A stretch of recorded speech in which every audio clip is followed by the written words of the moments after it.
পারের জন্য হলেও আমি ঘরে আসি। তাহলে আমাকে নিয়ে চল, তোমাকে তো নিয়ে যাব। আচ্ছা গোবিন্দ, তিনটি বিষয় কি? বলছে তিনটি বিষয় হলো ওই ছনা তো প্রেম,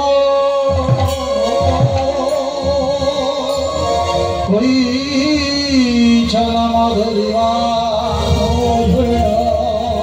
ওই ছনা সুখে তুল, এই তিন বঞ্চিত ধন ব্রজ না হইল পূরণ, সুরতে রস ভেদে।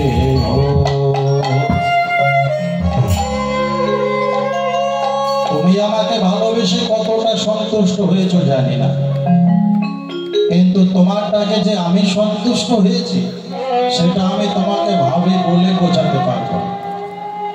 আর ব্রজগোপীগণ এরা যে আমাকে এতটা ভালোবাসে, এতটা শ্রদ্ধা করে, তাতেও আমি খুব মুগ্ধ। তাই তিনটি বিষয় জানবার জন্য আমি নদিয়ার মাটিতে যাব। তবে জানো, নদিয়ার মাটিতে যেতে গেলে, এই নদিয়ার মাটিতে যখন আমি যাব, অদ্বৈত আচার্যকে আগে পাঠিয়ে। অদ্বৈত আচার্যকে কেন আগে পাঠাবে? ও মায়েরা, এখন কটা বাজে? সবে তো 2টো বাজে, দুপুর 2টো, রাত 2টো নয়। এখন কে ঘুমায়? ভগবানের লীলা আপনারা কি করতে এসেছেন বলুন? শ্রবণ করতে এসেছেন। ভগবানের লীলা কোনোদিন শ্রবণ হয় না, আজকে দর্শন করুন। এই বাসরটা অষ্টকালীন বাসর, গোবিন্দের অষ্টকালীন বাসর। এই সারা দক্ষিণ 24 পরগনা, উত্তর 24 পরগনায় যত বাসর আছে, এই অষ্টকালীন বাসরগুলো খুব কম, খুব কম। এই অষ্টকালীন বাসরের মধ্যে হাসিটা কম, দুঃখটা বেশি। অরিজিনাল পদ পদাবলী লীলা কীর্তন একমাত্র এই দক্ষিণ 24 পরগনা মুষ্টি কয়েক। এখন তো কীর্তন হয় না, এখন কীর্তন বলে আর কিছু নেই। এখন কীর্তনটা ডিজে কীর্তন হয়ে গিয়েছে। এই কীর্তনটা এমন একটা ভাবে দাঁড় করিয়েছে যে বর্তমান সময়ে কীর্তন করা মানে এই আপনাদের মতো মানুষদেরকে নাচিয়ে ভালো করে ঘামে ঘাম করিয়ে দিয়ে যেতে পারলে তবে আপনারা বলবেন ভালো। কারণ সারা দক্ষিণ 24 পরগনায় এটা হচ্ছে। আর এই অষ্টকালীন লীলা, অষ্টকালীন বাসর আপনাদের গ্রামে আছে, এটা আপনাদের সৌভাগ্য। কীর্তন কোনো সাধারণ বস্তু নয়, কীর্তন অতি প্রাচীন বস্তু, অতি প্রাচীন বস্তু। রবীন্দ্রনাথ ঠাকুর এই কীর্তন নিয়ে অনেক কথা বলেছেন, যা আজ পর্যন্ত কেউ এই কীর্তনের কথা তুলে ধরেন। বাংলার এই কীর্তন হলো অতি প্রাচীন, অতি শ্রেষ্ঠ এবং অতি ভদ্রতার সহিত মানুষকে জ্ঞান দেওয়া যায় এই কীর্তন দ্বারা, আদার্স কিছু নেই। তাই অষ্টকালীন লীলা আপনারা দর্শন করতে এসেছেন, শ্রবণ করতে নয়। আপনারা দর্শন করবেন, আমার নায়েব বাবু বলে দিয়েছিলেন। আর আমারও একটু মাথায় টেনশন চেপে গিয়েছে।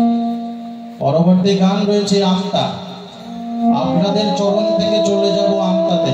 মাঝখানে 2 ঘন্টা সময় অনেক লোক চলে গিয়েছে। তো যাই হোক, সেজন্য আপনারা আছেন, আপনাদের চরণে আমার কোটি কোটি ধন্যবাদ। আপনারা লীলাটা শ্রবণ করুন আর চেষ্টা করুন এই অষ্টকালীন বাসরটা যেন বেঁচে থাকে। এই অষ্টকালীন বাসরটাকে আপনারা বাঁচিয়ে রাখুন, দেখবেন এর মধ্যে আপনারা অনেক কিছু পাবেন। একবারে নিতাই গৌর প্রেমানন্দে হরি বল। তাহলে ভগবান যখন রাধারানী বলল, দেখো গোবিন্দ, তুমি ভিখারির বেশে নদিয়াতে যাবে, আমি মেনে নিলাম, কিন্তু একটি জিনিস তুমি আমাকে বলো, কি? তুমি যে যাবে, তোমার যেতে গেলে তো তার একটা সঠিক মানুষের প্রয়োজন। গোবিন্দ বলছে, দেখো রাধে, তুমি হয়তো জানো না, যখন সত্যির সনাতন হয়ে এসেছিলাম ঠিক সেই সময় আমার পরম পার্শ্বদ ছিল, নাম তার অদ্বৈত আচার্য। তার এক নাম ভোলানাথ, দেবাদিদেব মহাদেবের একটা অংশ, শিবের একটা অংশ। তাই তাকে আগে যেতে হবে, জানো। অদ্বৈত আচার্য আসার পর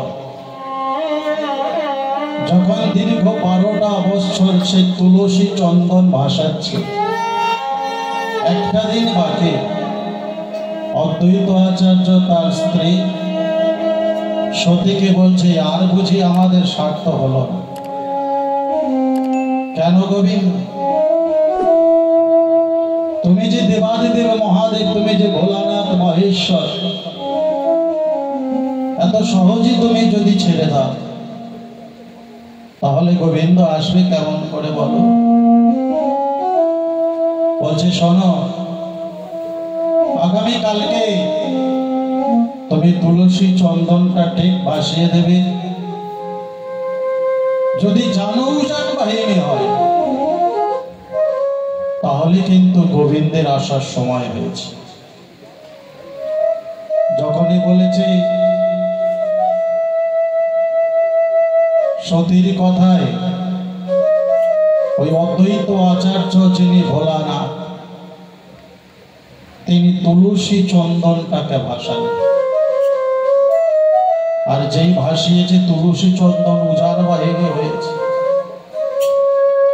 অদ্বৈত আচার্য মনের আনন্দে তার স্ত্রী সতী দেবীর কাছে এসে বলছে, জানো, আজকে তুলসী চন্দন উজান বাহিনী হয়ে গেল, গোবিন্দ আসার সময় হয়েছে। তাই ভগবান আমার, তিনি এলেই, তিনি আসার আগে তার সর্বশ্রেষ্ঠ লীলা ছিল রাসলীলা। আর ওই রাসলীলায় তিনি যখন তার মঞ্জুরি সখীদেরকে সঙ্গে করে নিয়ে রাসমঞ্চে রাসলীলা করছিলেন, দেবাদিদেব মহাদেব মনে বড় সাধ জেগে গেল। একবার ভগবানের সর্বশ্রেষ্ঠ দর্শন করব যুগল, যেই না দর্শন করবে বলে মনে মনে ভেবেছে, অগ্নি নিশীথে তো রাস হয়, এই রাসের সময় মহামায়া পাশে আছে। কখনই যে দেবাদিদেব মহাদেব উঠে চলে গেল, মা আমার জানতে পারলেন না। যেই না উঠে চলে গেছে,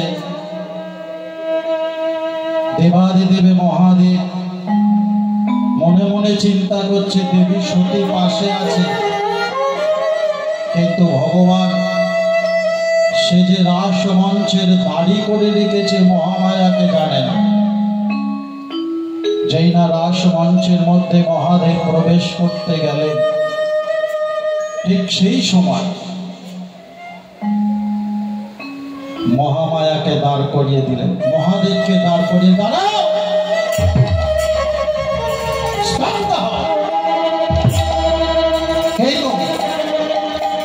বলো কোথায় থেকে আসছো?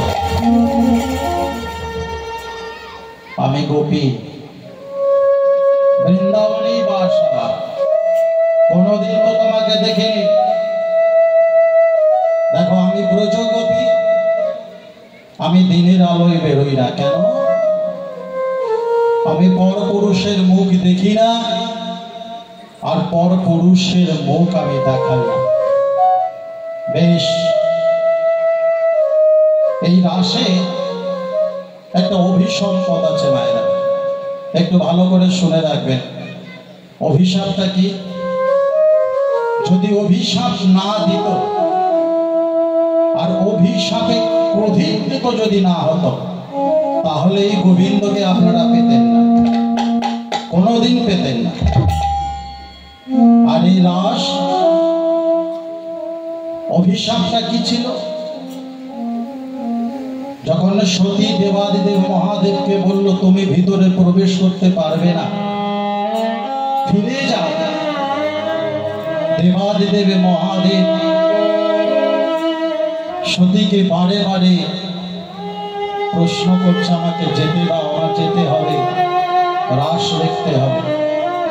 রাস মঞ্চ থেকে গোবিন্দ দেখতে পাচ্ছে প্রধান দ্বারে তার পরম ভক্ত পরম শিষ্য দেবাদিদেব মহাদেব দাঁড়িয়ে আছে। কিছু করার নেই, পুরুষ নিষেধ কি করে বলছে, শোনো, তুমি যে বললে গোপী বৃন্দাবনে তোমার বাস, তাহলে তুমি গোপীচ্যুতি হবে? তবে আমাকে কথা দাও, আমাকে দর্শন করাও, তুমি কেমন গোপী। যখন সতী পরীক্ষা নিতে চাইছে, দেবাদিদেব মহাদেব চিন্তা করছে আমি তো যদি ধরা পড়ে যাই তাহলে আমার আর রক্ষে না। বেশ, অভিশাপ করলে যেতে না, যেতে যদি না আমি তোমার অভিশাপ দেব। যে রাস মঞ্চে দাঁড়িয়ে তুমি রাসের দাঁড়ি হয়েছ, আর যে প্রাণ পুরুষ গোবিন্দ, যে প্রেমময়ী আল্লাদের শ্রীমতী রাধারানী সঙ্গে করে গোবিন্দ রাস মঞ্চে রাস উদযাপন করছে, আমার যদি ক্ষমতা থাকে ওই যুগল আমি ভেঙে নিয়ে চলে যাব।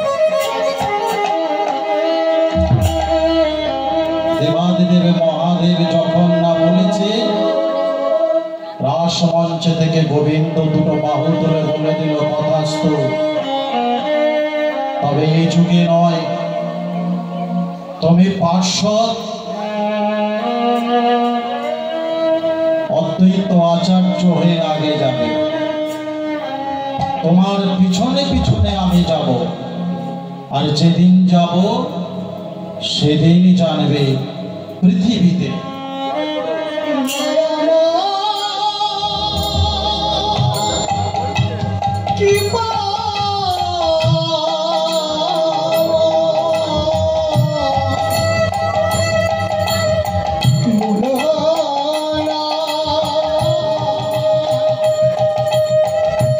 শ্রী গুরু কৃষ্ণ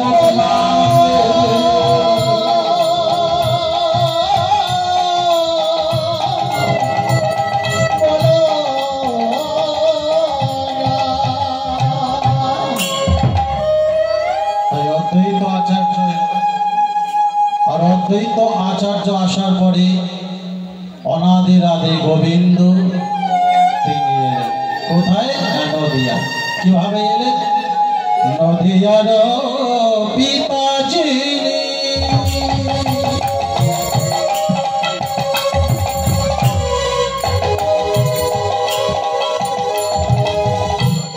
জগন্নাথ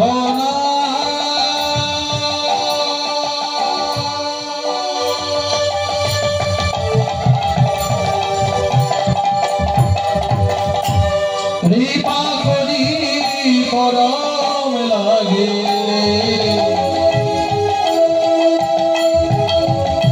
পাহিলেন প্রাণ কৃপা করি পরম লাগে নদিয়ার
মনুষ্য জন্ম এত সহজ নয়। ভগবানেরই যতক লীলা কৃষ্ণ সম্প্রজ্জ্বলিবার তরে সর্বশ্রেষ্ঠ লীলা হলো এই মনুষ্য নরোত্তম লীলা। এরপরে আর লীলা নাই। ভগবান এত কিছু থাকতে এই নরলীলা কেন করে গেল? আমরা ছিলাম কোথায়? আগো বাবা, আমরা ছিলাম কোথায়, এলাম কোথায়, আর যাব কোথায়? তাই না? ও ভাইরা, কোথায় ছিলাম? আমরা মাতৃগর্ভে ছিলাম। গর্ভটা কোন জায়গায়? আমার মায়েরা ভালো বলবে কোন জায়গায় গর্ভটা, কোন জায়গায়? নিশ্চয়ই উদরে নয়, পেটে নয়, একটু নিচে গর্ভ। কারণ পেটে যদি বাচ্চা থাকে মাছ মাংস খেলে যেমন হজম হয়ে যায়, ওটাও ঠিক হজম হয়ে যায়। অর্থাৎ আমরা ছিলাম গর্ভে। এলাম কোথায়? মর্তে। গর্ভে কেমন করে গেলাম? ভালো করে শুনুন মায়েরা। এই যে আপনারা বসে আছেন আর আমি যে হরিবাসরে দাঁড়িয়ে আছি, প্রত্যেকে কিন্তু সৌভাগ্য প্রসন্ন না হলে এইভাবে আসা যায় না, তাই না? যায়। পিতৃদেবী শুক্রবিন্দু যখন মাতৃগর্ভের মধ্যে প্রবেশ করে, 4 লক্ষ জীবাণু ছুটতে থাকে, ছুটতে মাতৃগর্ভের মধ্যে প্রবেশ করে। প্রত্যেকের ইচ্ছা থাকে আমরা বাঁচব, ইচ্ছা থাকে না? এখন যদি হরিবাসরে কিছু হয়ে যায় সবাই ছুটবেন না? তাহলে কারোর ভাগ্য প্রসন্ন যদি না হয় তাহলে এইখানটা এক্সপায়ার হয়ে যাবেন। তাহলে 4 লক্ষ শুক্রবিন্দু যখন মাতৃগর্ভের মধ্যে ছুটছে প্রত্যেকে বাঁচবার জন্য, ওই প্রত্যেকে ছুটতে পথে মরে যায়। আর যার ভাগ্য খুব ভালো হয়, যার ভাগ্য খুব প্রসন্ন হয়, সে একমাত্র মাতৃগর্ভে জরায়ুর মধ্যে প্রবেশ। আর যে ওই প্রবেশ করেছে সে হয় আপনাদের মতো ভাগ্যবান, আর আমার মতো না হলে প্রচুরতা। এটাই হলো ভাগ্য। পঞ্চম দিনে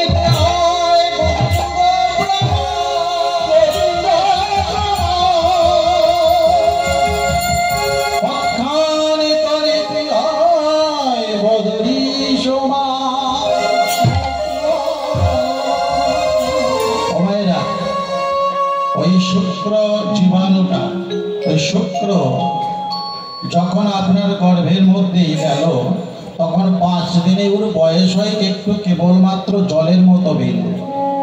আর 15 দিন যেই চলে গেল বদরি প্রমাণ, একটা বদরি শব্দের অর্থ কুলের আঁটির মতো।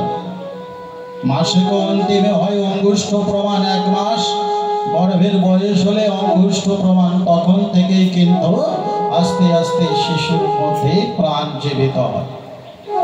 তাহলে অনাদির আদি গোবিন্দ, এই কথাটা আমার না বা আপনাদের না।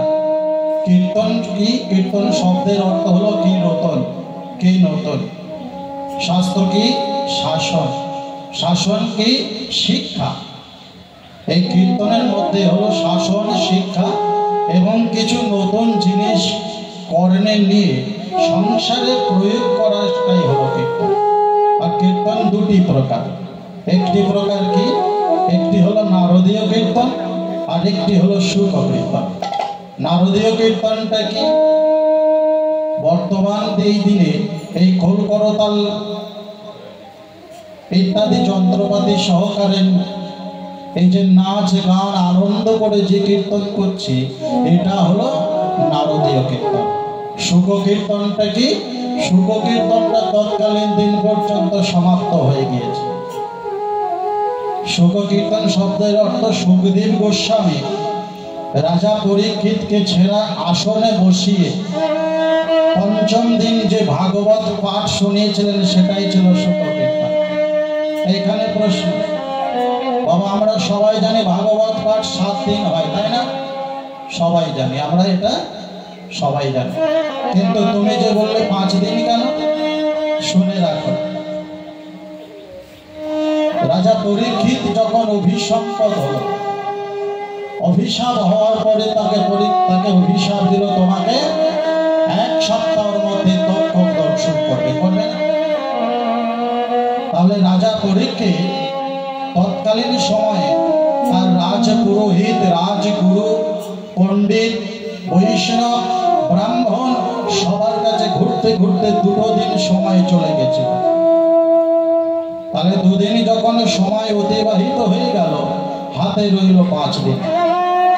এমন সময় রাজগুরু রাজা পরীক্ষিতকে বললেন যে শোনো, এমন এক বৈষ্ণব আছে যার নাম ছিল শ্রী সুখদেব গোস্বামী। তার স্মরণ করে যদি আমরা 5 দিন এই ভাগবত পাঠ দিবানিশি না ঘুমিয়ে শ্রবণ করতে পারি, তাহলে আমাদের মঙ্গল হবে।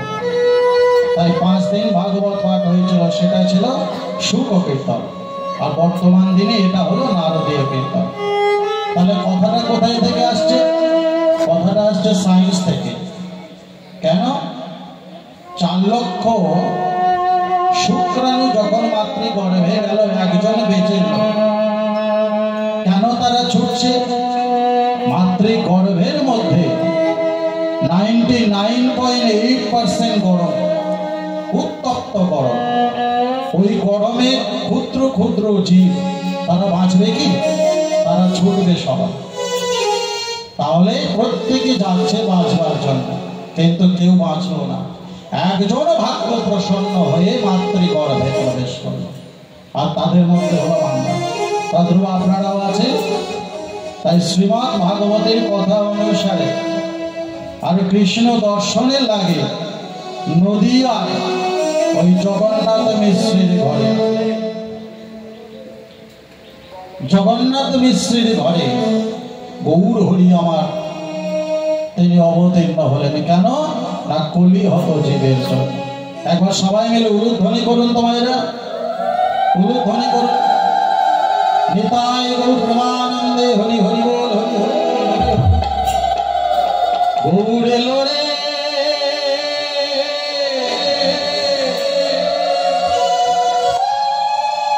সোনার নদিয়া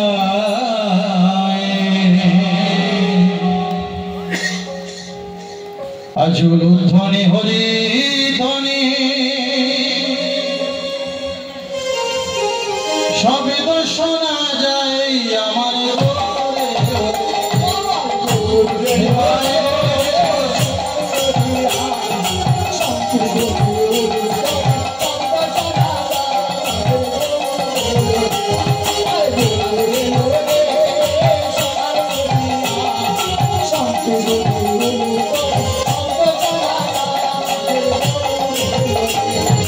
গৌর এলো রে, আমাদের দিতাই এলো রে, গৌর এলো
এতক্ষণ আমরা ছিলাম নবদ্বীপে শ্রী গৌরাঙ্গ মহাপ্রভুর নিয়ে কথা বলছিলাম। আজকে যে লীলা আমরা আস্বাদন করব, সেই লীলা আপনারা সবাই জানেন। আজকের লীলা হলো রাধারানীর সূর্য পূজা। সবাই মিলে একবার নিতাই গৌর প্রেমানন্দে হরি বল হরি বল হরি বল। আমার কমিটির দাদা ভাই যদি কেউ থাকে একজন আসলে খুব ভালো হয়। কমিটির দাদা ভাই কেউ আছে? একজন আসবেন আমার কাছে, একটু বিষয় জানবো।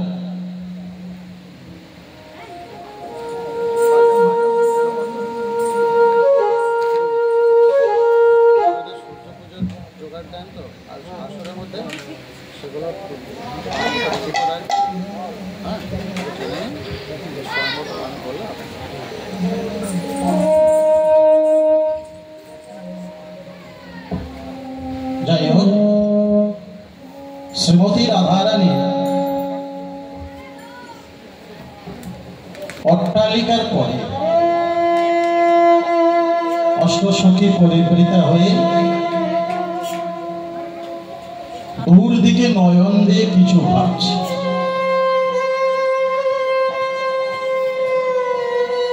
অষ্টসখী কারা? ললিতা, বিশাখা, চম্পক, চম্পালিকা। আর এই অষ্টসখী এক একজন সখীর আরো ৮-৮টা করে সখী। ও মায়েরা, এই যে ওরা আসতে, এইবার বলছি সামনে মা। ওমা কোথায় ছিলাম বলুন তো? আমি কার কথা বলছিলাম?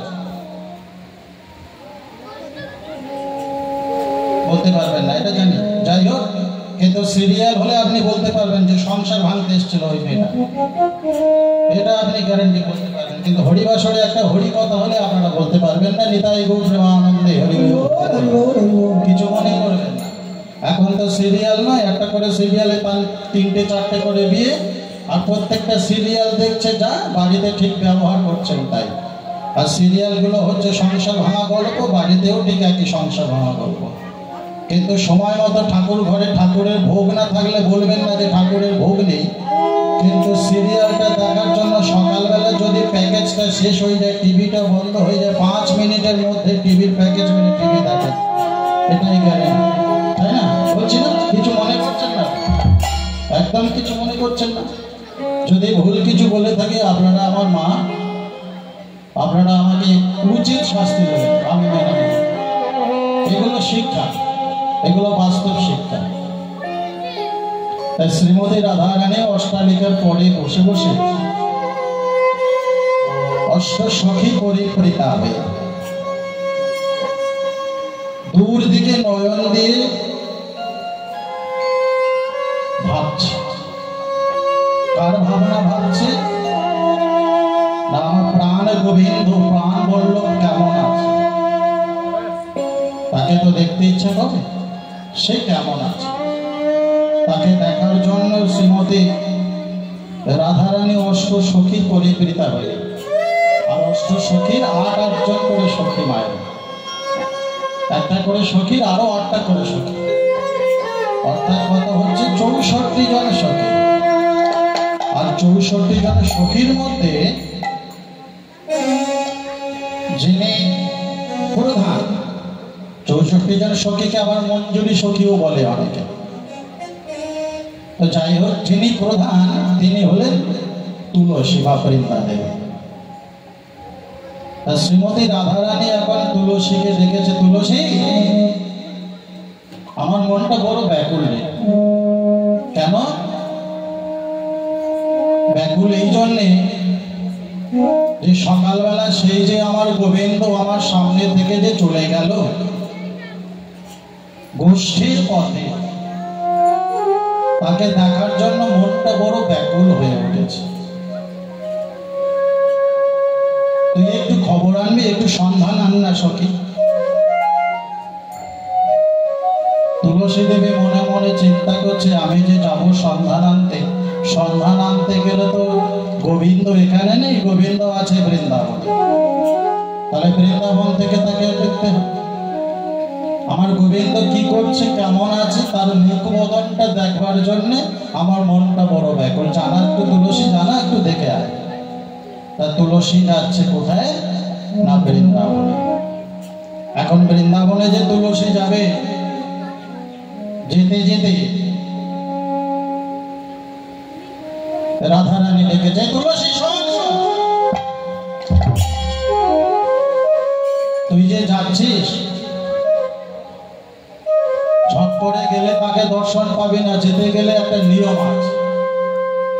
তার নিয়মটা কি? নিয়মটা হলো এই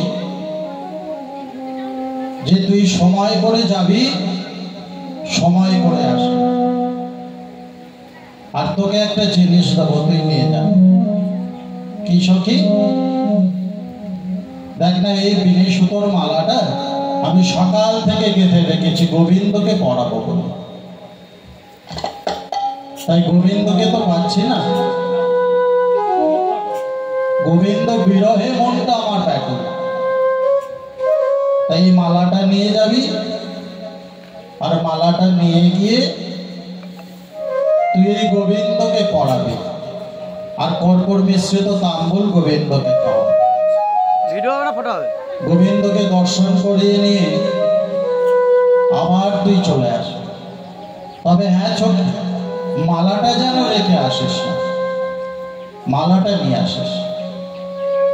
কারণ মালাটা নিয়ে আসার পিছনে কারণ আছে। মায়েরা, মালাটা কেন আনতে বললো রাধারানী? কিসের জন্য? না, ওই মালাটা গোবিন্দের গলায় দেওয়ার পরে ওই মালাটা প্রসাদী হয়ে যাবে। তখন ওই মালাটা যখন রাধারানী আবার গলায় পড়বে, তখন কিন্তু ওই গোবিন্দের, রাধারানীর যে বিরহ ভাবটা কিছুটা হলেও মুক্তি পাবে। সেই জন্য তুলসীকে পাঠাচ্ছে। আর বৃন্দাবনে তুলসী যাবে, বৃন্দাবনে যাব।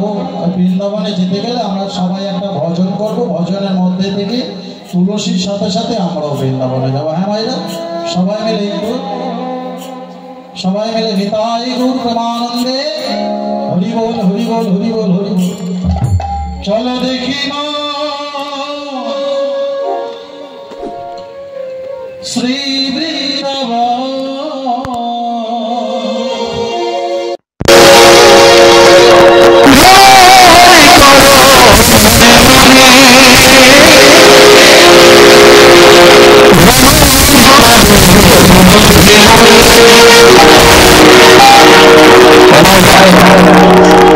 বাংলা ভাষাগুলো